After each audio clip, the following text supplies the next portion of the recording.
sera béni en toi. Abraham partit conformément à la parole de l'Éternel, et Lot partit avec lui. Abraham était âgé de 75 ans alors qu'il quitta Charan. Amen. Amen. Alléluia. Amen. Vous avez intitulé quitte Ur, quitte Ur, sortir de Ur. Mais ici, Ur n'apparaît pas. Alléluia. Amen. C'est pour ça que je voulais remonter au chapitre 11. Mais pour Dieu, c'est différent, complètement différent. On va le voir dans la suite. Au chapitre 11, le verset 31 dit Térach prit Abraham son fils, et Lot, fils d'Aran, fils de son fils, et Sarai, sa belle-fille, femme d'Abraham, son fils. Ils sortirent ensemble d'Ur en Chaldée, pour aller au pays de Canaan. Ils vinrent jusqu'à Charan, et ils y habitèrent. Les jours de Térach furent de 205 ans. Et Térach mourut à Charan. Et c'est là que Dieu va dire de quitter. Mais quand Dieu parle, il use un autre temps. Curieusement, au lieu de dire quitte Charan, il dit quitte le pays de ton père, de ta mère. Mais cela a un sens pour nous. Alléluia. Amen. Et donc j'aimerais ce matin que chacun s'apprête à quitter quelque chose. Et même si Dieu avait dit à Abraham qu'il serait une bénédiction, cette bénédiction de parole aussi s'applique sur chacun de nous. Amen. C'est pas la dimension d'Abraham, mais dans notre milieu, sur une source de bénédiction. Amen. Et Dieu veut que tu sois une source de bénédiction. Mais il faut d'abord que tu quittes. Amen. Il faut que tu sortes. Il faut Amen. que tu partes.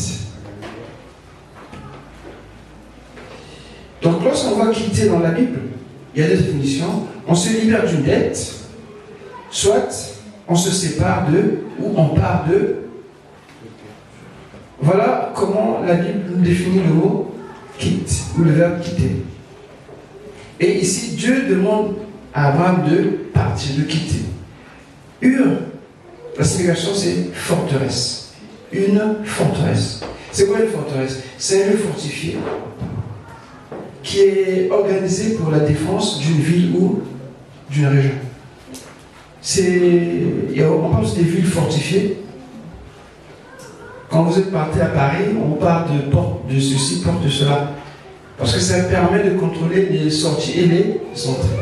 Parce que ces entrées faisaient office de protection pour ces villes. Juste à côté de nous, nous avons Orléans qui est une ville fortifiée. Et maintenant, c'est bâti. Comprenez que je n'aime pas trop cette ville parce que je me perds souvent quand je quitte Paris. Amen. Amen. Parce que c'est pas évident. En fait, c'était fait pour se défendre. Alléluia. Amen. Un peu comme tout également. Mais vous voyez que dans ces constructions-là, il y avait toujours des guerres, donc les villes étaient bâties dans le sens où ils pouvaient se défendre. Et quand on est dans le jargon militaire, on parle de fortification. C'est-à-dire que ce sont des ouvrages militaires faits pour se défendre. Et c'est là qu'on garde un grand matériel ou l'arsenal militaire. Alléluia. Amen. C'est des lieux imprénables pratiquement. C'est des lieux forts. Et c'est là que se base la défense. Donc, Dieu dit à Abraham de partir, de quitter. Mais si la suite nous dit qu'Abraham partit, il a pris avec lui ce que nous connaissons, mais pour revenir à nous ici, nous savons qu'avec Dieu, il y a des expériences qu'on doit vivre, qui s'appellent à vivre, où d'abord nous devons quitter, nous devons partir. Parfois on n'aime pas partir, parce que le confort de où on est, on se plaît bien, on a des amis, on a un confort comme ça, et quand il s'agit de partir, c'est pas toujours évident, sauf quand c'est des raisons économiques. Alléluia. Parce que beaucoup ont quitté Blois ou cette église parce qu'ils ont trouvé mieux ailleurs. Que Dieu les bénisse. Mais ce qui est le plus important, c'est quand quand il s'agit des choses de l'esprit. Alléluia. Tu peux quitter, mais rester avec nous en esprit et garder toujours le contact.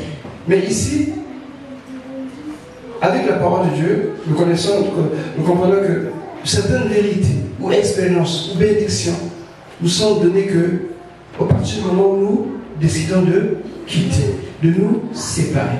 Amen. Et ce matin, que Dieu t'aide, que Dieu te montre sur les choses que tu dois te séparer. Et vous vous rappelez, je crois qu'il y a une semaine de cela, nous avons parlé de Ruth. Pour qu'elle rentre dans la bénédiction, il fallait qu'elle quitte Moab. Amen. C'était pas évident pour elle, mais elle a quitté Moab.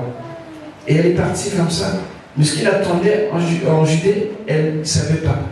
Et quand elle est rentrée en Judée, toute sa vie a changé. Amen. Parce que ce n'était pas là-bas que Dieu pouvait bénir Moab, mais c'était en Judée. Il y a un lieu de bénédiction.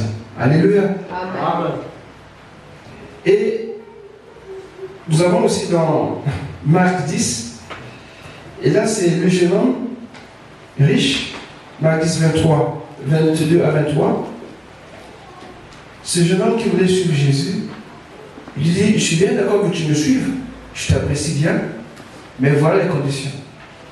Va, vends ce que tu as. En fait, ça dit, quitte ce que tu as, abandonne ce que tu as, puis suis-moi. Mais pour lui, c'était trop difficile. Quitter, c'était difficile. Tu ne peux pas suivre le Seigneur par rapport à ce que toi tu veux, mais on suit le Seigneur par rapport à ce que lui demande. Amen. Parfois, en nous, c'est une bataille, ça arrive. Tu as parfois des bonnes dispositions, tu as parfois des bonnes intentions, mais seulement, ça ne correspond pas aux normes de Dieu. Et on est souvent confronté à cette réalité. Et ça fait parfois mal. Rappelez-vous de Caïn et Abel. Caïn, c'est le genre de chrétien qui veut faire les choses comme il entend, selon ses capacités, selon ses moyens, selon son intelligence, selon ce qu'il est. Et il s'est retrouvé en faux avec l'Esprit de Dieu. Et cela l'a amené à commettre un meurtre. Parfois, les frustrations que nous avons dans le service peuvent faire que nous puissions rejeter cela sur les frères et les sœurs dans l'église. Alors le problème, ce n'est pas les autres, le problème, c'est toi-même. Amen. Parce que parfois, nous voulons faire les choses avec nos bonnes intentions, mais Dieu veille sur sa parole. Amen. Rien que sur sa parole. Et que nous ayons des états d'âme aussi nobles que possible, ça ne pourra pas remplacer la parole de Dieu. Donc il faut quitter parfois ce confort de raisonnement, ce confort de bien penser. Nous voyons aussi dans Matthieu 19, le verset 5. Je crois que c'est la bonne référence. On va quand même lire un peu ça, parce que ça doit parler à quelqu'un tout à l'heure. Alléluia. Amen. Parce qu'il y a quand même un parfum dans l'air. Hein? Amen, amen. Amen. Matthieu 19. Matthieu 19, verset 5. Et qu'il dit, c'est pourquoi l'homme quittera son père et sa mère et s'attachera à sa femme, et les deux deviendront une seule chair. Ça parle à quelqu'un ce matin. Amen. Alléluia. Amen. C'est pourquoi L'homme quittera son père et sa mère. Sa mère. Alléluia. Amen. Et les hommes n'ont jamais quitté leurs parents. Parce qu'en fait, quelque chose, papa, maman a dit ceci. Et il faut que... Non, tu n'as pas quitté. Il y a aussi des femmes aussi qui n'ont jamais quitté aussi leurs parents.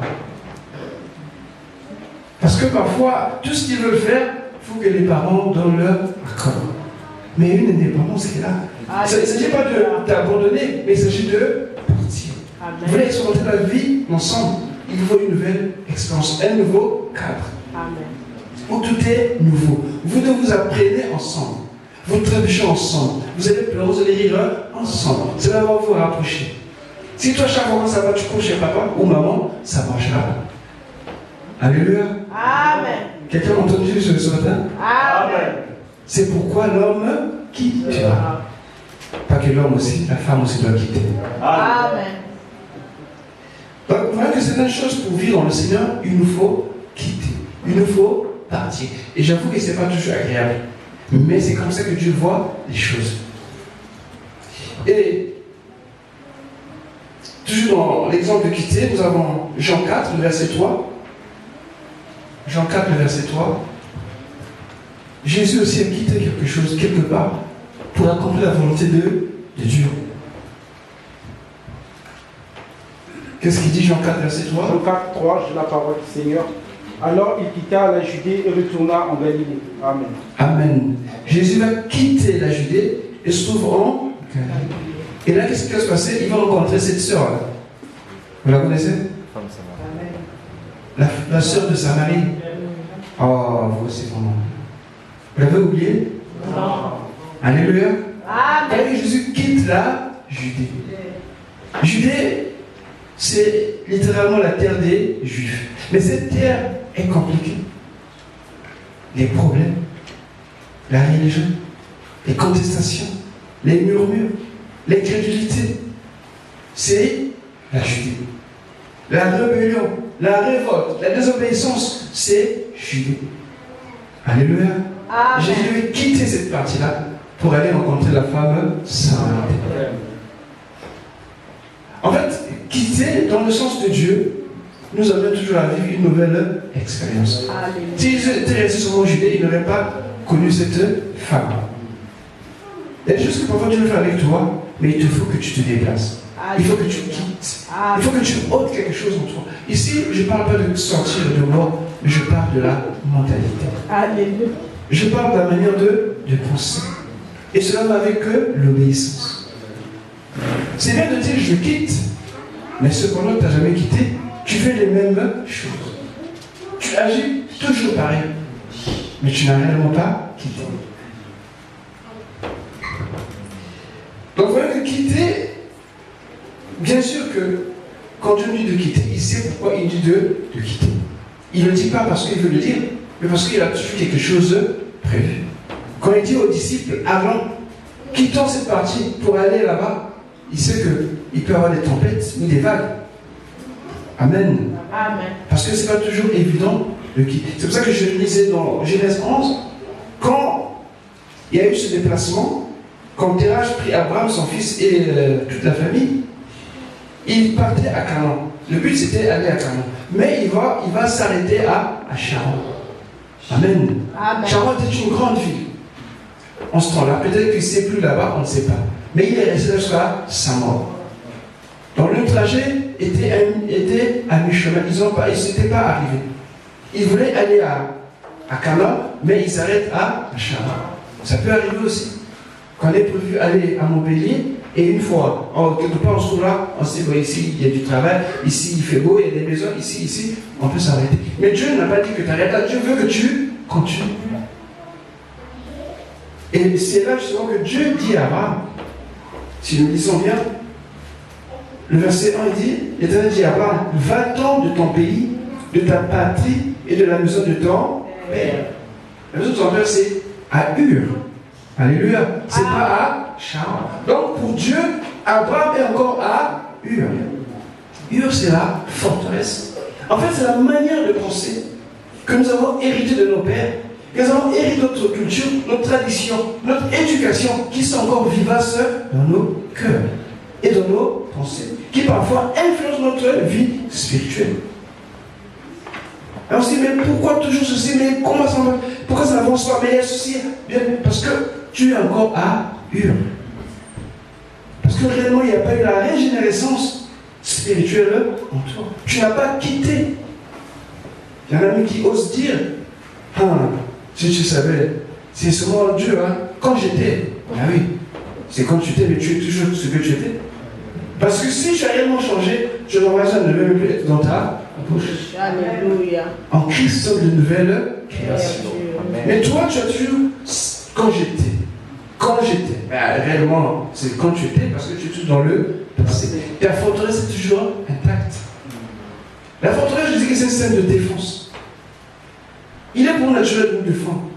La preuve. Quand on prenait quelqu'un en flagrant délit, c'est pas moi.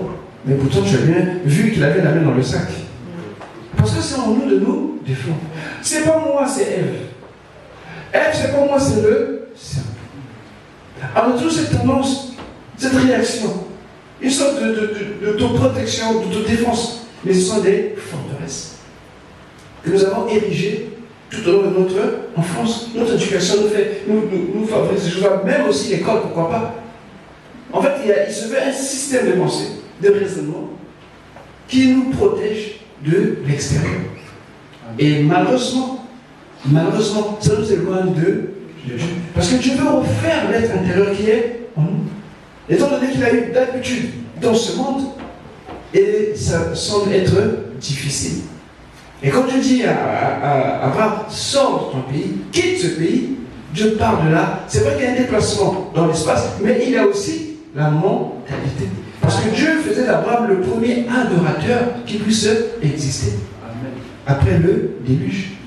Amen. Rappelez-vous, après le déluge, il n'y a pas eu de terre, il n'y a rien eu de cela. C'est Abraham qui va commencer à faire cela. C'est vrai que Noé l'a fait, mais Noé, c'est le commun du monde. Mais Dieu va choisir un homme parmi tous ceux qui étaient là. Alléluia. Amen. Et c'est Abraham qui va être choisi. On ne dit pas que si Abraham était juste, il était bon, on ne dit rien.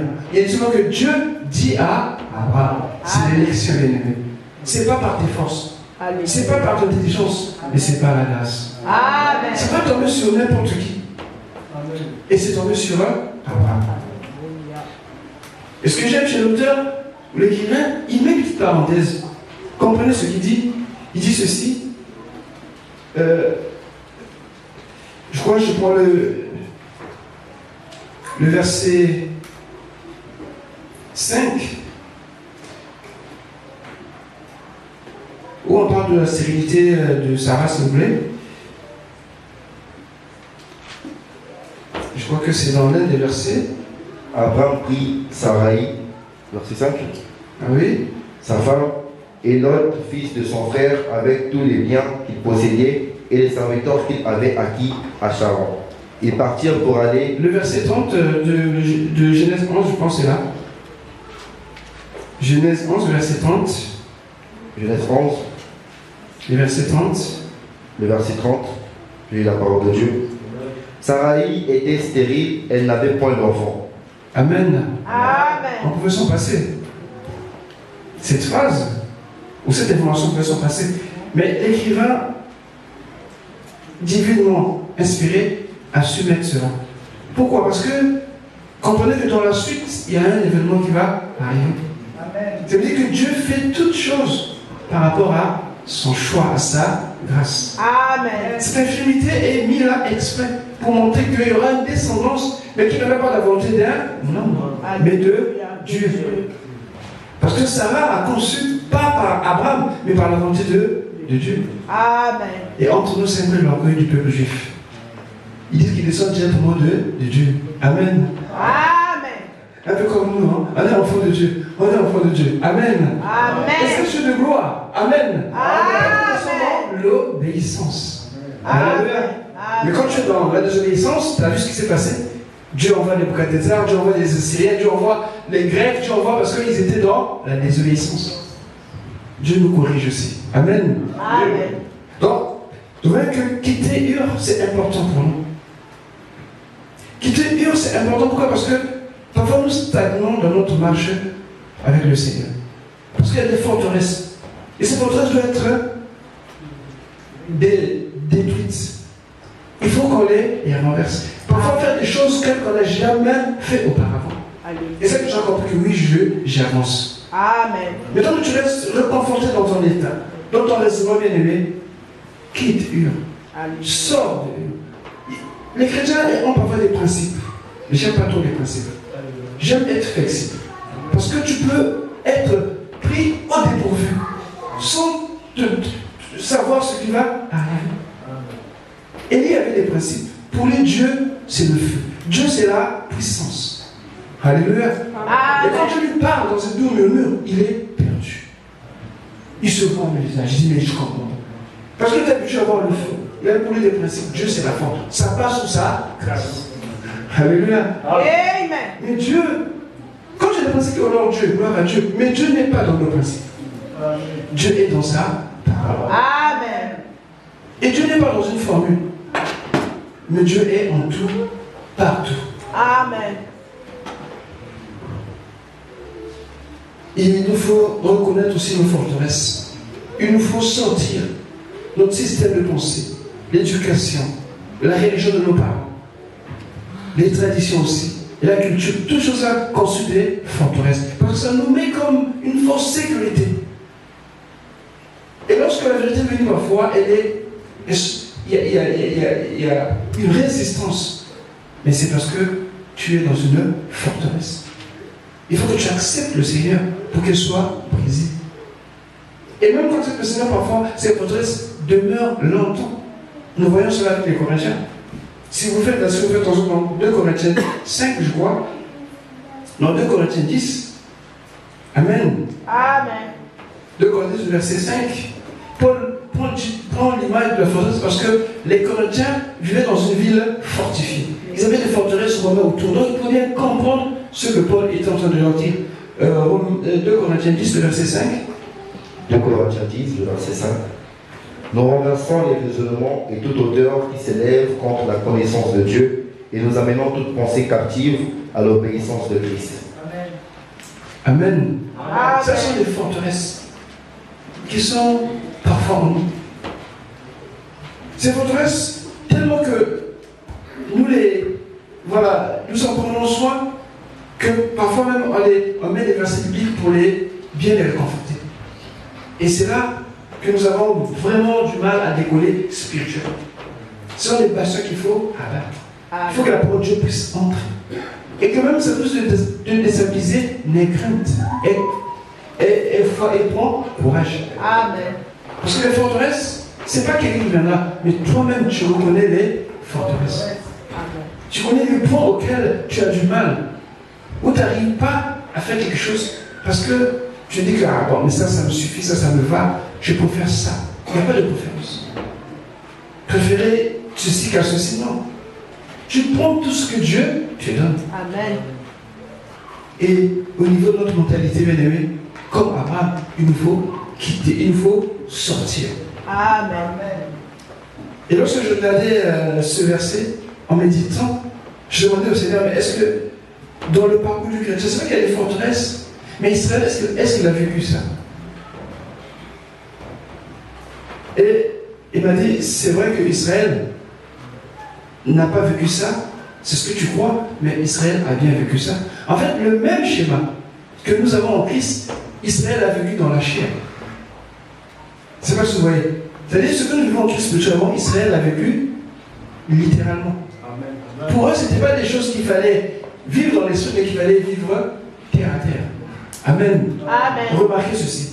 Israël, qu'est-ce que Dieu demande? Qu'est-ce que Dieu dit à Moïse? De sortir son peuple. Israël sort de l'Égypte. Il quitte l'Égypte. Quitter l'Égypte, ça veut dire que tu dois aussi laisser la mentalité égyptienne. Cette mentalité les a attrapés dans le désert. Et quand Israël quitte l'Égypte, l'image de quitter le monde, Israël ne détruit pas l'Égypte. Quand on sort du monde, on ne détruit pas le monde. Ça veut dire que quand tu sors, au niveau de ta mentalité, quand tu es renouvelé, tu as déjà un pas dans la victoire. Et ensuite vient le combat. Mais on ne commence pas le combat avant que tu sois renouvelé. Alléluia. Israël devait d'abord sortir d'Égypte et connaître le combat ensuite. Que ce soit avec Amalek, que ce soit avec Jéricho, et là dans le combat spirituel, il est question de détruire. Mais en sortant d'Égypte, il ne faut rien faire. Et nous, parfois nous faisons l'inverse. Mais il est bien d'avoir commencé avec le Seigneur, sortir, laisser ta mentalité, être renouvelé. Et quand tu reconnais le combat spirituel, tu es efficace. Amen. Là, tu peux détruire Jéricho. Alléluia. Quitter est très important. Chaque jour, nous devons toujours quitter. Parce que parfois, il y a des frontières. Le désert, c'était une frontière où Dieu a mis à l'épreuve son peuple. Mais ils ont échoué. Parce qu'ils n'avaient réellement pas quitté l'Égypte. Dès qu'il y avait un petit souci, on mangeait bien en Égypte. On avait ceux en Égypte. Mais ils ont oublié que là-bas, c'était des esclaves. En fait, cette marche commence par quitter. La marche chrétienne commence par quitter, c'est-à-dire abandonner. sortir de la mentalité. Quand nous recevons Christ, c'est vrai, nous recevons, mais parfois nos mentalités restent encore inchangées. Et ce matin, bien aimé, tu dois quitter Ur. Amen. Il faut que tu sortes de ces forteresses. Il faut que tu te libères de cela. Et avec toi-même qui connais réellement c'est quoi Ur dans ta vie. Toi, tu sais, Dieu aussi le sait. Mais c'est à toi. Dieu te dit quitte. Saint-Esprit te dit sors. Il dit sortez du milieu de mon peuple. Qu'y a-t-il entre Christ et Bélial? Il n'y a rien de commun. Alléluia. Entre le monde et l'Esprit de Dieu, il n'y a rien de commun. Entre la chair et le Saint-Esprit, il n'y a rien de commun. Mais nous voulons, parce que pour nous, ce sont des bastions, ce sont des forteresses qui nous mettent en sécurité, mais une fausse sécurité. Et cela, bien aimé, reste un choix. Sortir, c'est un choix. Abraham pouvait dire non, je ne sors pas. Amen. Amen. Mais c'est un choix de sortir. Tu choisis de partir, de quitter. Et donc, ce matin, bien aimé, ce que j'aimerais te dire, tu es déjà chrétien, mais tu dois repérer ces forteresses qui t'empêchent. Il y en a qui ne peuvent pas louer Dieu parce qu'ils sont dans une forteresse. Amen. Il y en a qui ne peuvent pas adorer Dieu parce qu'ils sont dans une forteresse. Pourquoi danser? Pourquoi louer Dieu? Ah, mais Dieu voit mon cœur. Tu es dans une forteresse. Venir à l'église attendre. Pourquoi venir à l'église attendre? J'irai quand je veux, et puis il fait chaud, et puis. Tout ça, ce sont des forteresses. L'ignorance, c'est une forteresse. Alléluia. Amen. La désobéissance aussi est une forteresse. On en a beaucoup ces gens de forteresse qui sont en nous quand on les gère, et ça ne dérange personne. Mais sache que ça dérange beaucoup Dieu. Comme on veut dire, on va faire ceci. Tu es toujours en train de murmurer. C'est aussi une forteresse. Alléluia. Amen. Quand on dit, on va faire ceci, on va. Mais toi, dans ta tête, tu vois des choses autrement. Et tu te donnes des idées, des fausses idées ou des raisonnements pour résister, pour s'opposer à ce que Dieu dit, parce que tu es encore dans une forteresse. Il faut abattre ces forteresses. Il faut quitter Ur. Il faut sortir Dieu. Alléluia. C'est ça que Paul disait aux Corinthiens, que nous renversons les raisonnements et les forteresses. Amen. Parce qu'on a du mal avec la vie de l'esprit à cause des forteresses, à cause des raisonnements qui sont en chacun. Parfois, je dis ça en riant, que le chrétien parfois est comme un fonctionnaire. Non, le chrétien c'est toute une vie. La vie de Christ. Alléluia. Elle doit se manifester. Amen. Et les forteresses sont là pour empêcher. Tu dois refuser. Amen. Tu ne dois pas les accepter. Tu dois les combattre. Amen.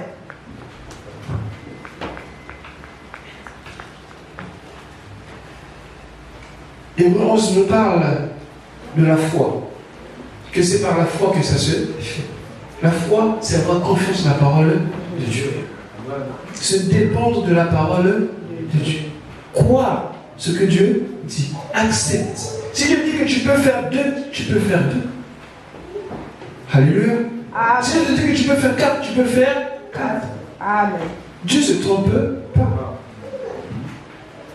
Mais ce sont les raisonnements, ce sont les pensées, l'éducation, voilà, le savoir peut-être vivre ou bien être que ce monde nous donne, qui fait que nous puissions avoir érigé des forteresses en nous. Mais je veux que nous ayons une vie de prière, une vie de l'esprit épanouie. Amen. Soyons libres, le servir, pour le louer et pour l'adorer. Amen. Qui aime le Seigneur? Amen. Qui aime le Seigneur? Amen. Qui entend la voix du Seigneur? Alléluia. Est-ce que tu es prêt à sortir de Ur? Alléluia. Que le Seigneur te bénisse. Amen. Alléluia. Amen. Est-ce qu'on peut se lever?